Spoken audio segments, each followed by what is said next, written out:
दोस्तों नमस्कार, आप सभी का आपके अपने यूट्यूब चैनल के आर एग्ज़ाम वॉरियर में आप सभी का स्वागत। साथियों, आज आपके लिए हम लेकर आए हैं वरिष्ठ अध्यापक भर्ती परीक्षा जो आपकी जुलाई में आयोजित होने वाली है। उसमें आपका जो प्रथम पेपर है जीके वाला भाग, उसमें महाद्वीप और महासागर आपका एक टॉपिक रहता है, उसको लेकर आज अपन पढ़ेंगे। क्योंकि ये टॉपिक बहुत बड़ा टॉपिक है और इसमें विद्यार्थी ये गलती करते हैं कि इस टॉपिक को बहुत समय देते हैं और इस टॉपिक से सिर्फ एक प्रश्न आता है। और जो प्रश्न है उसकी अपन बात करें तो वो प्रश्न मैं आपको बता दूँ, सीधा सीधा प्रश्न आता है। और जो हमने ये 2-3 पेज के जो नोट्स हैं यहाँ पर, जो मैं आपको इस क्लास में पढ़ाऊँगा, तो इनमें से आपको 101% प्रश्न मिल जाएगा। बाकी याद आपको करना होगा, क्योंकि याद नहीं करोगे तो फिर प्रश्न मिलेगा नहीं। क्योंकि इसमें थोड़े से क्या है कि कठिन शब्द है, जैसे इसमें अपन बात करें द्वीप है, कुछ सागर हैं, उनके नाम थोड़े से आपको रटने होंगे और कोई इलाज नहीं है। और एक प्रश्न आएगा तो एक प्रश्न के लिए आपको 50-60 पेज या 100 पेज नहीं पढ़ने हैं, बाकी वाले टॉपिक पढ़ोगे तो उसमें फ़ायदा होगा। और प्रश्न जो आएगा इनमें से आ जाएगा। तो आप जो मैं आपको यहाँ पर पढ़ा रहा हूँ, इसको आप 1-2 बार आराम से देख लीजिएगा। लगभग 10 मिनट की ये क्लास हो गई और आपको प्रश्न यहाँ से मिल जाएगा। तो आइए शुरुआत करते हैं। पहले अपन बात करेंगे इसमें महाद्वीपों की। तो देखिए, पेंजिया जो स्थल भाग है और पैंथालासा एक जलीय भाग को कहते हैं। यानी इन बातों का भी आपको ध्यान रखना है कि स्थल भाग को क्या कहते थे, पेंजिया, और जो जलीय भाग था उसको क्या कहते थे, पैंथालासा। पेंजिया को 2 भागों में बांटा, उत्तरी भाग अंगारा लैंड जिसको लॉरेंसिया कहा गया और दक्षिणी भाग को गोंडवाना लैंड कहा गया।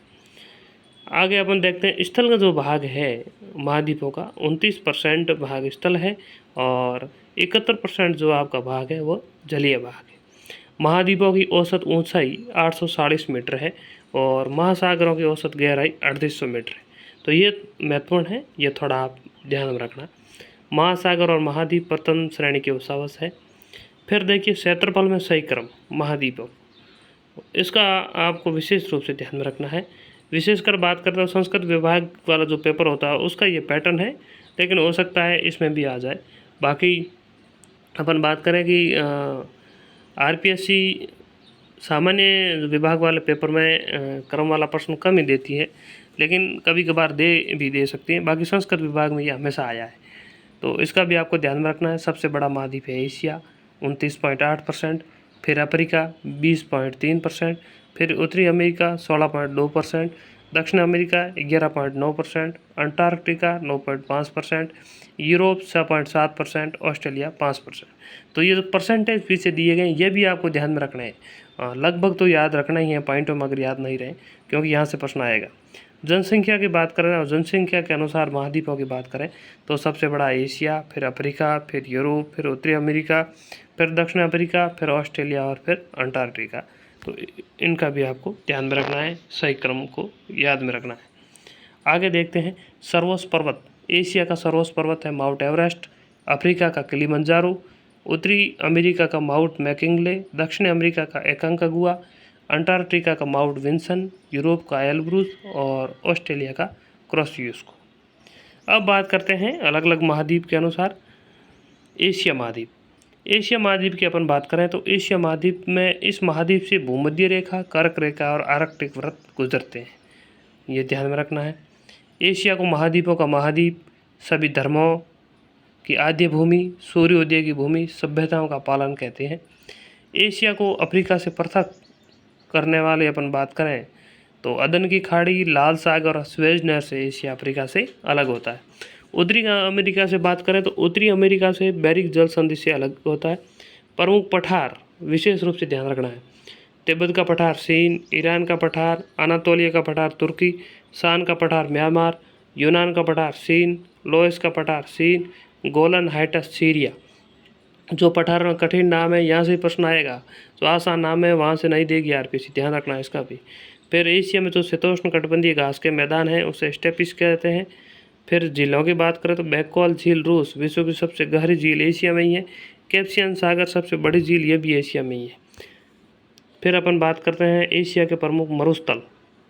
तो देखिए, प्रमुख मरुस्थलों की बात करें तो अरब रूब अल खाली, अल्धान, दस्ते कावीर, दस्ते लूत, थार, नेगेव, गोबी, तकलामाकन, काराकुम और लद्दाख। यह भी आपको ध्यान में रखना है प्रमुख मरुस्थल।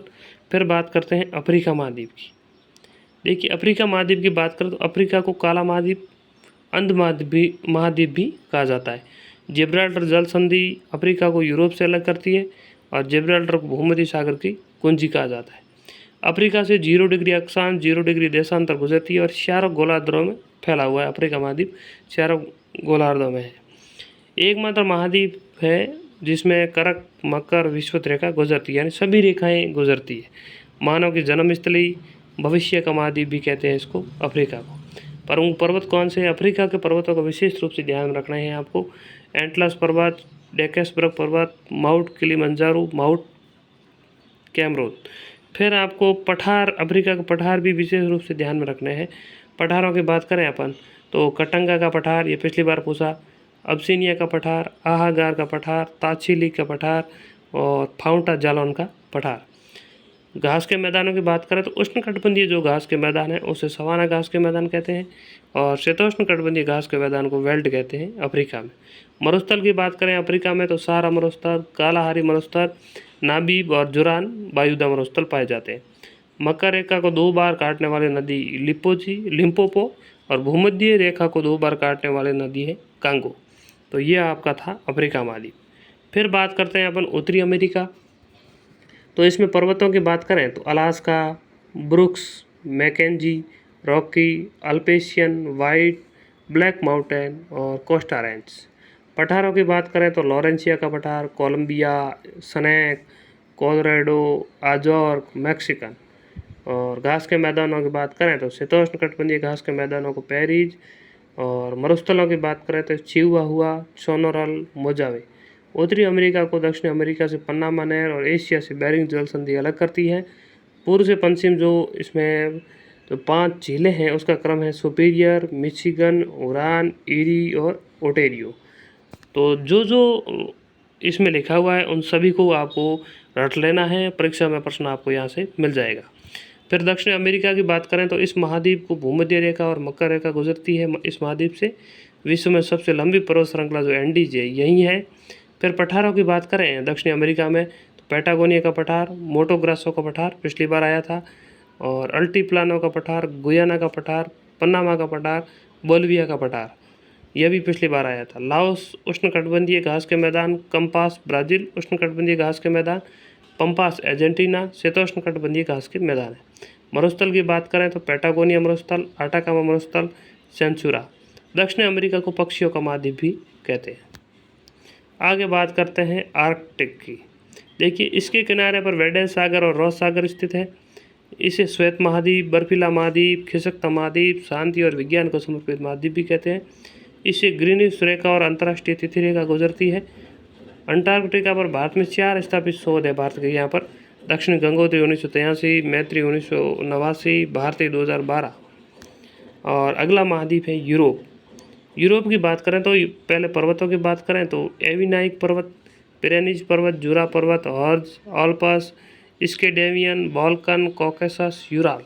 पठारों की बात करें तो सेंट्रल मेसी पठार फ्रांस में और मेटेसा पठार स्पेन में।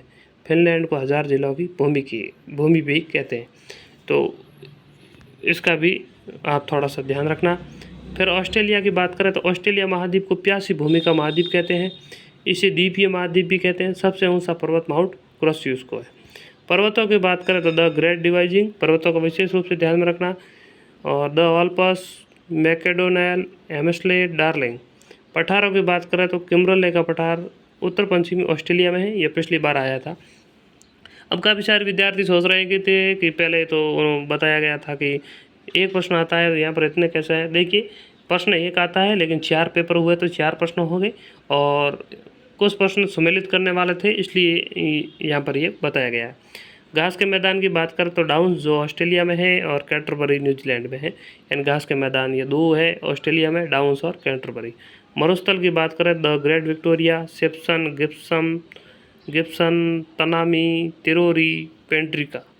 एड्रियाटिक की रानी वेनिस इटली को कहते हैं और मोतियों का देश बहरीन, को कहते हैं। स्वर्ण पैगोडा की बात करें तो म्यांमार में। तो ये आपके महाद्वीप थे और महाद्वीपों को आप रट्टा मार लेना, ये जो जो मैंने बताए हैं यहाँ से प्रश्न आपको मिल जाएगा। फिर बात करते हैं महासागरों की। देखिए उत्तरी गोलार्ध में कुल क्षेत्रफल 60% है जल का और दक्षिणी गोलार्ध में कुल क्षेत्रफल है 80% जल का, यानी महासागरों का। आरोही क्रम में मैं बात करें तो महासागरों की बड़े से छोटा तो प्रशांत महासागर, फिर अटलांटिक महासागर, फिर हिंद महासागर, फिर दक्षिणी महासागर, फिर आर्कटिक महासागर। 0 डिग्री देशांतर रेखा बात करें तो आर्कटिक, अटलांटिक तथा दक्षिणी महासागर से गुजरती है। 0 डिग्री अक्षांश प्रशांत महासागर, अटलांटिक व हिंद महासागर से गुजरती है। महासागरों का औसत तापमान बात करें तो अपन 17.2 डिग्री सेंटीग्रेड है। महासागरों की औसत लवणता 35 ग्राम होती है। उषावासों का सही क्रम बात करें तो महाद्वीपीय मगन तट, महाद्वीपीय ढाल, महाद्वीपीय उभार, गहन सागरीय मैदान। अब अपन बात करते हैं प्रशांत महासागर में के बारे में। ये पैंथालौसा का अवशिष्ट भाग है। इस महासागर से भूमध्य रेखा और अंतर्राष्ट्रीय तिथि रेखा गुजरती है। यह अग्निवलय पाया जाता है।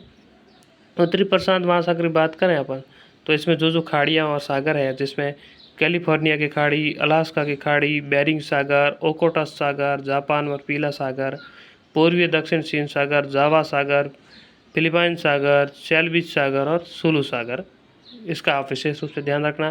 दक्षिणी प्रशांत की बात करें तो बांदा सागर, सोलोमन सागर, कोरल सागर, तस्मान सागर, आराफुरा और तिमार सागर।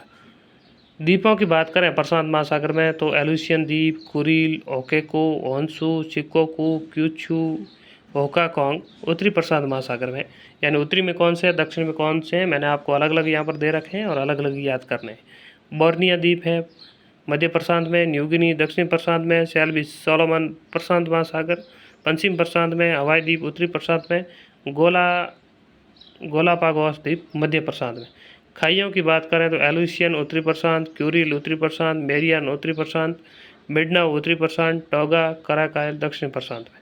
कटकों की बात करें तो अल्बाडोस का पठार दक्षिण पूर्वी प्रशांत, ग्रेट बैरियर द्वीप पश्चिम प्रशांत, सैलेंजर कटक उत्तरी प्रशांत। तो ये थी प्रशांत महासागर। अटलांटिक यानी अंध महासागर भी कहते हैं इसको।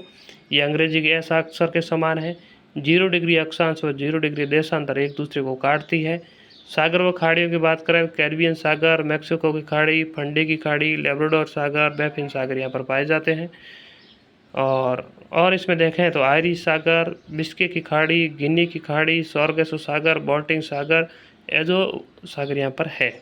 द्वीप की बात करें तो फॉकलैंड दक्षिण अटलांटिक, त्रिनिदाद टोबैगो दक्षिण अमेरिका, सेंट हेलेना तिस्तानकुआ, माल्टा, सिसिली, लिपोरी, साइप्रस भूमध्य सागर में है।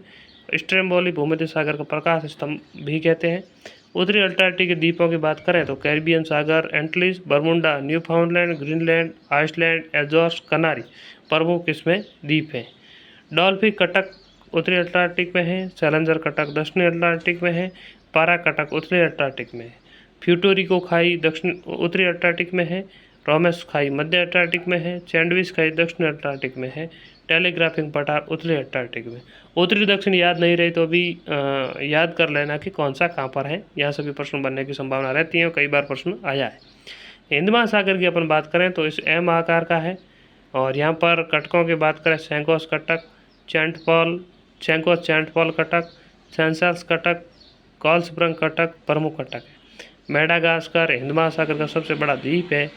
अन्य द्वीपों की बात करें तो सेलेस, जंजीबार, सोकोत्रो, चेंगोस, डियार्गो, ग्रोशिया, सुमात्रा और जावा प्रमुख हिंद महासागर के द्वीप हैं। फिर आता है आर्कटिक महासागर, सबसे कम गहरा और सिसला महासागर है। हडसन की खाड़ी, बिफोर्ड सागर, सुक्सी सागर, साइबेरियन सागर और लाप्तेव सागर, कारा सागर, लोमनसेव कटक यहीं पर है। जल संधियाँ अब प्रमुख देख लेते हैं, 2-4 जल संधि महत्वपूर्ण है। इसमें अपन देखें तो फ्लोरिडा जल संधि है, यह मैक्सिको की खाड़ी और अटलांटिक महासागर को जोड़ती है। डेविस जल संधि की बात करें तो लेब्राडोर सागर को बैफिन सागर से जोड़ती है।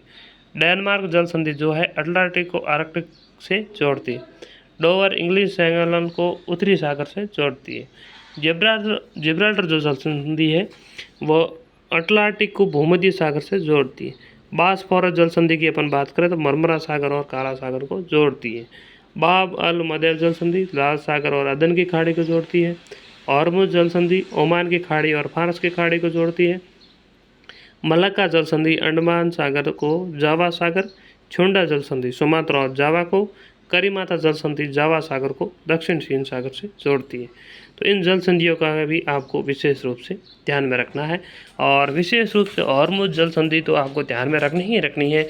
आपको लगभग अपन बात करें कि महासागर महाद्वीप में एक दो पेपर में तो सीधा प्रश्न हॉर्मुज़ जल संधि का ही आ जाएगा, तो ज़्यादा मेहनत आपको करनी नहीं पड़ेगी। लेकिन हॉर्मुज़ का विशेष रूप से ध्यान में रखना है।